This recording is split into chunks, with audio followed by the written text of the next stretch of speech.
ওয়ালাইকুম রহমতুল্লাহি অবরকাত। আমি আবদুল্লাহ আলসাদ, আপনারা দেখছেন আবদুল্লাহ আলসাদ ব্লগস এবং ব্লগ ইউটিউব চ্যানেল। প্রতি নতুন নতুন নতুন ব্লগ ভিডিও নিয়ে আমি হাজির হয়েছি আবদুল্লাহ আলসাদ। আপনারা দেখছেন আবদুল্লাহ আলসাদ ব্লগস, যাদের মধ্যে নাজমুল ব্লগ ভিডিও নিয়ে আমি হাজির হয়ে গেছি আবদুল্লাহ আলসাদ। আপনারা দেখছেন আবদুল্লাহ আলসাদ ব্লগসটা। কথা না বাড়িয়ে মূল টপিকে মূল ব্লগে জাম্প করবো। চলুন শুরু করা যাক আজকের ব্লগ। আজকের ব্লগের সেলফি, ছাদ ছাদ ফুটেজ, ছাদের গাছ। আর হচ্ছে ছাদে অনেকে এখন কী করে, বেশি স্থায়িত্ব পাওয়ার জন্য ছাদে এখন টাইলস বিছিয়ে দেয়, তাহলে ছাদের ড্যামেজ হওয়ার সম্ভাবনা অনেকাংশে কমে যায়। প্রায় 50%, 50, 70, 80%-এর গাছ এটা হচ্ছে ইয়া গাছ, লেবু। আর পিছনে পাইপ, যেটা উঁচাই দিলে ভালো হয়, নাহলে মিশা সমস্যা। আর এই জায়গায় সাইকেল পিচ্ছি, আর পিছনে ইয়া দেওয়া ব্যারিকেড, আর এই জায়গায় ইয়া মানে সার, সবজি দিয়া লেখা আছে। আর পিছনে পিলার দিয়া সবজি চাষ করে বেঁধে। আর এটা তো বললামই। আর পিছনেই কাভার দেওয়া আছে সব, এভরিথিং। এটাই আগের ফুটেজ ছিল এটা। আর নইলে পিছনে সূর্যের আলো, ব্যাকগ্রাউন্ড ব্লার বা ব্যাকগ্রাউন্ড সুন্দর হয়। এটা চার পাশ আটকায়া করে, তাহলে স্থায়িত্ব পায় সুন্দর। গাছ পানি দেওয়া যায়, গাছের উপরে কল দিচ্ছে, পানির সম্ভাবনা থাকে, পানি দেওয়া যায় সহজে। আর ব্লার হবে পুরোটাই। আর ইয়াটা কাভার দেওয়া আছে পুরো। যেই লাইনে যেই পানির লাইন, সেটা স্থায়িত্ব করার জন্য ব্যারিকেড দিছে। তাহলে হচ্ছে পানি সে জায়গার থেকে, মেন পাইপ থেকে লাইন নিলে এরকম করে নিতে হয়, নাহলে আপনি কীভাবে, পানি পড়ে যাবে। সেজন্য একদম ওই জায়গায় গোড়া শক্ত করে ওই জায়গার থেকে লাইন। আর ছাদের উপরে ওই জিনিসটা করার কারণে কিছু অনেক কারণ দেখাতে পারে, যেটা লাইট বসানো যায়, অনেক কিছু করে। ওটা একটা ডিজাইন হতে পারে, ওটা কী জন্য জানি না। কোনো ইঞ্জিনিয়ার যদি ভিডিও দেখে থাকেন কমেন্টে জানাবেন ওটা কেন দেন। পিছনে বাড়িঘর হইতেছে, সবচেয়ে ফাঁকা জায়গা হিসেবে ওইটাই। আশেপাশে কি একটা ছোটো ছোটো জায়গা নিয়ে অনেকে জমি কিনা করে ফেলায়। আর ওই জায়গায় জমির দাম কম, তো সহজেই বিল্ডিং উঠানো যায়। আর মাত্র কত 36-এততে পাওয়া যায়। এখন বলে অনেকে পাইতেছে না, বা যোগাযোগ থাকলে অনেকে হয়, বেশি নেয় না। অনেকে বলতেছেন অনেক খরচ, আসলে ওরকম না, এটা কোনো ইয়াই না। কিস্তিতে নিলে আপনি কত সহজে দিয়ে দিতে পারতেছেন। তো বললাম সব ইয়াতে পজিশন বা যত ইয়া করা যায়, যত ধরনের পোস্ট মারা যায়, সব পোজের ছবি। একদিন আগের ঘটনা প্রত্যেকটা ব্লগে বলছি। এটা নিয়ে আরও কন্টেন্ট হইব, অনেক ফুটেজ আছে, কিন্তু ছবির সীমাবদ্ধতা এ পর্যন্ত ছবি দেওয়ার কন্টেন্ট হইব না। ছবি ডিলেট হয়ে গেছে, এগুলো যদি আবার পরবর্তীতে বানানো হয়, সেটা আবার নতুনত্বের সাথে অ্যাড হইব। এছাড়া এরকমভাবে কন্টেন্ট একটার পর একটা আসবো। এটা একটা হয়েছে। আর মনে হইতে পারে সর্বোচ্চ একটা, তিনটা হইলো ওদিক দিয়ে ছড়াই ছিঁড়ে, আরেক চারটা, এইটাই। আর ব্ল্যাক হোয়াইট, এটি হইতেছে একটা গ্রেডিয়েন্ট কালার। অনেকে কালো না গাছের পছন্দ হয়ে থাকে, এটা বেশিরভাগ পার্সেন্টেজের বেশি শতাংশ এই আয়োজন থাকে। আর এটা রেলিং দেওয়ার দরকার আছে, কারণ খেলাধুলার সময় রেলিংয়ের বাইরে চলে যায়, লেগে রেলিংটা একটু হাইটে দেয় অনেকে। রেলিং অনেকে দিতে চায় না, কিন্তু যারা একদম ইঞ্জিনিয়ার মোতাবেক পুরা বাড়িটা সিসি ক্যামেরা দেওয়া, নিরাপত্তাহীন সব যদি করা লাগে, রেলিং দেয়। ছাদ আছে 3 ধরনের ছাদ।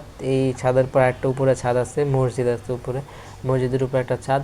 ওই ছাদের উপরে একটা ছাদ দিছে, যেটা লিফটের ছাদ বলে থাকে। লিফটের জন্য ডেডিকেটেড একটা রুম লাগে, জায়গায় সব লিফটের জিনিসপত্র। লিফটে কিন্তু আপনারা মনে করতেছেন সব সহজ জিনিস থাকে, আসলে এরকম কিছু নাকি রেকর্ডিং থাকে। আর এটা তো পিছনে ব্যাকগ্রাউন্ড, ওটা হচ্ছে একটা বিশাল আবাসিক। আর এদিকে হইতেছে রেকর্ডিং। আর সে এরকম রেলিং দিবেন, নইলে সমস্যা। আর ওই জায়গায় পিছনে আছে অনেক কিছু। ওই জায়গায় সেকেন্ড হইতেছে গ্রাফ দেখা যাচ্ছে, গ্রাফ অ্যান্ড চার্ট বোঝা যেতেছে। ভয়েস ইয়ার উপরে উঠা করে, আর করা।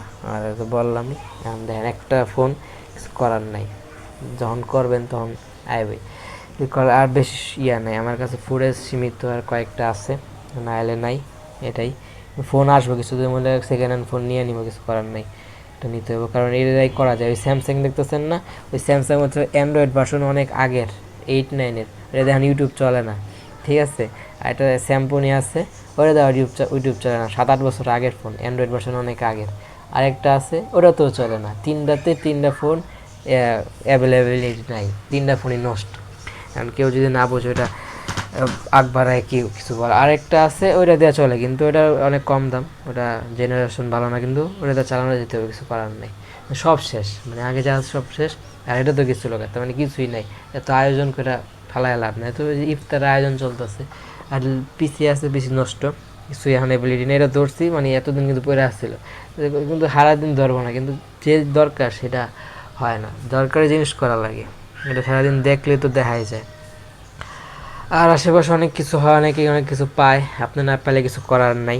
অনেকে দেখবেন দাম সৎকার করে, যেমন আমার একটা বন্ধু আছে, ওর এখনই এসএসসি পাস করছে, আর এখন কম্পিউটার শিখাইতেছে, আর আত্মীয় বলে কেডা না কেডা আছে, এই যে পাস করব পরে একটা ম্যানেজার পদে যোগদান করাই দেবো। ওই বিডি কয়েকে আমার টাকা নেই, আমি ঢাকা ছেড়ে যাবো, মানে হইতেছে মানুষের একটু কষ্টে অনেক বড় একটা ডিসিশন নিয়ে ফেলায়, যার যার ব্যক্তিগত কারণে। ওই জায়গায় যে তারা ভালো থাকতে পারে সেজন্য চলে যায়, মানে বেশি কষ্ট না থেকে বেশি স্বাচ্ছন্দ্য বোধ করে। এরকম অনেক ফ্যামিলি আছে, কিন্তু ওই এরকম করে কিছুই হয় না, পরে হুদাই ফালায় লাভ নাই, ওরকম কিছুই নাই। কিন্তু পরে ওই চিল্লাচিল্লিতে কিছুই এরকম ভিএনের হইতেছে ওয়াটারমার্ক আসে ইমপ্যাক্ট, আর ইংলিশ পত্রিকায় নাম ওঠা মানে অনেক বড় ধরনের একটা ইফেক্ট। আর রেল লাইনে কিন্তু অনেকে অনেক কিছু করে, এটা ছবির থেকে অনেকে শিখছে। ছবি বানায় বর্তমানের পরিস্থিতি বুঝাই বানায়, মানে আপনি পরিস্থিতি দেখেন নাই, পরিস্থিতি তো ঘটতেছে, যে জায়গায় ঘটতেছে সে জায়গার জন্যই মুভি তৈরি করা হয়। ওরই দেখে অনেকে শিখে, কারণ আপনি তো জিনের ভিতরে আপনার যে জিন আছে শরীরে, কিন্তু ওই জিন না, জিন আপনি যে নিয়ে আসছেন ওই জিনের মধ্যে কিন্তু আপনি কিছু শিক্ষা নিয়ে আসেন নাই। এই দুনিয়াতে এসে আপনার প্রত্যেকটা জিনিস শিখতে হইতেছে, আপনারা শিখবেন কই? কেউ সামনে যদি কেউ কিছু করে ওটা দেখে শিখেন, কেউ বললে শিখেন, পরে যদি আপনারা কেউ বই ধরায় দেয়, বই পড়া যদি শিখাই দেয়, বই পড়া শিখেন। বলে এখন শর্ট করে অনেক নিয়ম আছে, টিভি দেখে কেউ শিখে, মোবাইল আছে মোবাইল দেখে শিখে। মোবাইল ঢোকার জন্য সব মোবাইলে ইউটিউব থাকে, কারণ অন্য অন্য সোশ্যাল মিডিয়া না থাকলেও ইউটিউব থাকে, এটা প্রত্যেকটা অ্যান্ড্রয়েড অন্য অ্যাপেল সবটিতে থাকে। ইউটিউব ফেসবুক নামাইতে, এখন ফেসবুক অ্যাবিলিটি আছে প্রত্যেকটা মোবাইলে থাকার, এটাই ইউটিউব দেখে শিখে। আর ফেসবুকে গেলে রিলস মিলস চালু হইতেছে, আবার যদি টিকটক নামান তাহলে ওই দেখে শিখবেন। আপনি যেই সাইডে যাবেন সেটি দেখে শিখবেন। ছোটোর থেকে যদি এরকমভাবে গড়ে ওঠান তাহলে সেই জিনিস থেকে পড়ে শিখবেন। ইউটিউবে যদি খারাপ কন্টেন্ট দেখেন, খারাপ আপনার জিনের ভিতরে খারাপ এবিলিটি পৌঁছাবে। এরা হয়তো ধারাবাহিকতা, এগুলো হচ্ছে আলোচনাটা কাজের মাধ্যমে, বাস্তবতা পুরাই বেনিফিট।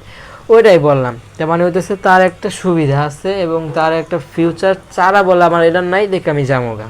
কিন্তু আমরা এটা সাহস করতে অনেকটা দ্বিধাবোধ করি। অনেকে আছে অনেক যায় লাইনে দাঁড়ায়, ওটাও ভালো, অনেকে পারে, এটা পারার দরকার আছে। আর সাইকেল তো বললাম, সাইকেলে যায় ওই পিচ্ছির সাইকেল যায় সোয়াগ করে ছবি তোলা। আর এখন বসছি অনেক আলোচনার টপিক আমি এভাবে বানাবো, আমি বানাই পাগলামি করি। অনলাইন মানে হইতেছে কন্টেন্ট ক্রিয়েশন, মানে আমি পাগল, আর পাগল ছাড়া দুনিয়া চলে না। এটাই ধারাবাহিকভাবে আসবো, রেকর্ডিং আছে, সিস্টেম বাই আসবো। আমার আমার কাছে সীমিত ফুটেজ কম, একটার পর একটা আইসা তো শেষ হয়ে যাব। পরে যদি ফেস ক্যাম করি, রেগুলার ফ্যামিলি ব্লগ বা ট্যুর ব্লগগুলো করে, তাহলে সেগুলো আসতে পারে, নাহলে এছাড়া এগুলোই হবে। কিছু ভিউজ বাড়ছে, কিন্তু এখন সাবস্ক্রাইবার গ্রোথ কমে যাওয়ার কারণ কি, আগে তো সাবস্ক্রাইব হাইড করা যেত, এখন হচ্ছে হাইড করা যায় না, যা আছে অর্গানিক তাই। আর কিছু বাড়ে, ওটা আহামরি না। আর শেষের দিকে আসছি, কিন্তু কন্টেন্ট আর ধরতে হবে। 3টা আছে না, আমার সর্বোচ্চ 7টা বানাইতে হবে। 3টা যদি চলে যায় থাকে কয়টা, 4টার মতো বা ওরকম 4টা বানাইতে হবে। 4টা ওরকম সময় আছে, ফোনও লাগবো, ফোনে কী শুনবো জানি না, নেট নাই কিন্তু তো অনেকে অনেক জিনিস নিয়ে ফালাইব। যে জিনিস নিয়ে ফালাক তাকে ফালাইতে দেন, যে তার ব্যক্তিগত ব্যাপার, আপনার কাছে আপনাকে করে দিতে হবে। এখন যদি আপনি কুইট করেন, মানে এত জীবন যা করছেন সব ছেড়াইতে হইতেছে, তাহলে কুইট করা যাবে না। যা করতেছেন ভালো হলে সেটা নিয়মিত চালাই যাবেন। অনেকে এটা নিয়ে অনেক সমালোচনা করতে পারে, আপনার কাজ আপনি করবেন। 10 জনের কিন্তু খারাপ কাজ অ্যাবিলিটি আছে, সে করে, আপনি এই কাজটা ভালোভাবে করবেন। এরকম সব ভিতরই মানুষের দোষগুণ থাকে, ওটা আলোচনার টপিকে না, এটা পুরাটাই ব্লার হইব, কিন্তু আমি কথার খাতিরে কথা কইতে হইতেছে। এরকম বানাই আমি এমনি বানাই দিতেছি, পরবর্তীতে যদি চেঞ্জ হয় সেটা অন্য তারা জানতে পারবেন, নাহলে এইভাবে হইতেছে চলার সম্ভাবনা। ব্লগে একদম শেষ পর্যন্ত চলে আসছি। ব্লগটা ভালো লাগলে লাইক কমেন্ট করে আপনার মূল্যবান মতামতগুলো দেওয়া যাবেন, শেয়ার করে আপনাদের বন্ধুদের মধ্যে ব্লগটা ছড়াই দেবেন যারা সাবস্ক্রাইব করেন নাই। লাল মানে যেই কালারে সাবস্ক্রাইব বাটন থাকুক, সাবস্ক্রাইব করার পাশাপাশি বেল আইকন প্রেস করে অল করবেন, কমেন্ট করে আপনার মূল্যবান মতামতগুলো দেওয়া যাবেন। থ্যাংক ইউ সো মাচ, দেখছেন, লাইক শেয়ার সাবস্ক্রাইব। ভালো থাকুন, সুস্থ থাকুন, আমার চ্যানেলের সাথে লেগে থাকুন। আসসালামু আলাইকুম রহমতুল্লাহি ওবরাকাত। ইফতার পার্টির ব্লগ এ পর্যন্তই। ব্লার হয়েছে, আপনার কতটুকু কি বুঝতে পারছেন কমেন্ট জানাবেন। আসসালামু আলাইকুম, থ্যাংক